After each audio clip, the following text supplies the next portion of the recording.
Hey guys, in this video, I'm going to quickly walk you through the steps on how you can cancel or unsubscribe to your Fox One subscription. So what we want to do is head on over to fox.com, and I'll post a link to their webpage down in the description. But what we want to do from here is click on where it says sign in the upper right-hand corner if you're not already signed in. Once you're signed in to your account, what you want to do is go up here into the upper right-hand corner and click on your little profile icon and then click on settings. That's going to take us over to our My Account page. What we want to do from here is click on where it says manage subscription.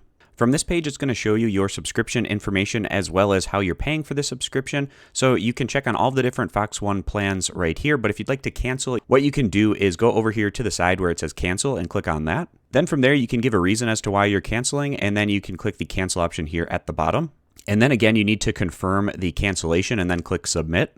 And if you're successful in doing this, you should get this page where it says success and showing you what you have canceled. So then you can click close from there. If you'd ever like to restart your Fox One monthly plan, you can restart the subscription at any time. Again, we can head back over to our profile and open up our settings, and you'll get the ability to choose all the different subscription options from there. But I hope this quick tutorial was helpful going over how you can cancel or unsubscribe from Fox One. I appreciate you guys stopping by and consider subscribing for more content in the future.